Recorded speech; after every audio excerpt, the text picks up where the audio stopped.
Moi, je suis pour et je pense que c'est la voie. Parce qu'en général, l'AS Monaco, quand elle est bien, c'est l'équipe qui finit toujours mieux les championnats par rapport aux autres équipes. C'est cette faculté qu'elle a à bien terminer ses championnats en général. Et là, ils en avancent. Et non, mais beaucoup plus l'avance et de la sérénité face à l'adversaire, ce qui est moins le cas du Paris Saint-Germain et moins le cas des Niçois. Maintenant, je vais dire à Davy, croise les doigts, c'est pas de suite le titre, il reste encore beaucoup de points. Je crois qu'il reste à peu près 9 ou 10 journées, je pense.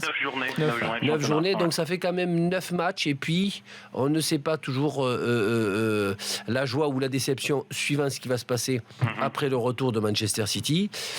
Comment peut exploser un groupe ou pas du tout. Mais pour l'instant, on sent un bon équilibre. Tout se passe très bien dans cette équipe, dans le club aussi, il faut le dire. Les dirigeants, il n'y a pas de problème entre les dirigeants et la principauté de Monaco, ce qui était le cas à peu près il y a 2 ans. Donc, tout se passe bien à l'AS Monaco. Et j'espère que ça va continuer comme le dénote cette victoire contre Bordeaux, parce qu'en général, contre Bordeaux, c'est toujours très dur. Ça faisait longtemps au qu'ils avaient pas gagné. Exactement.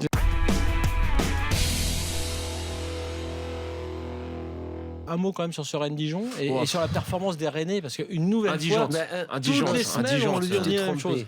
Ou enlève performance, trouve un autre Ouais, non, parce qu'ils ont été indigents ce soir. performance. La première mi-temps, mais c'était catastrophique. On continue d'avoir une équipe insipide, sans saveur, inintéressante à suivre. Et ça me fait mal au cœur de le dire, parce que je suis un très grand fan de Christian Gourcuff. Mais là, ça commence. La saison, elle doit être longue pour les supporters rennais.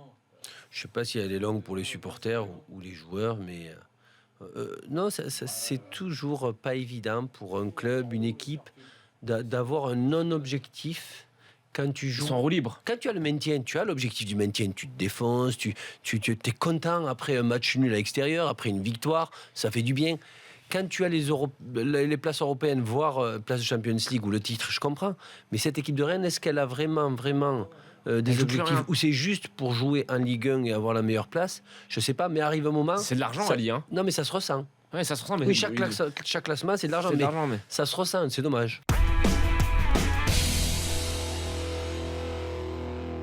Alors moi, ce que j'apprécie du côté nantais, c'est que bon, la qualité de jeu, on va repasser, on va attendre l'année prochaine.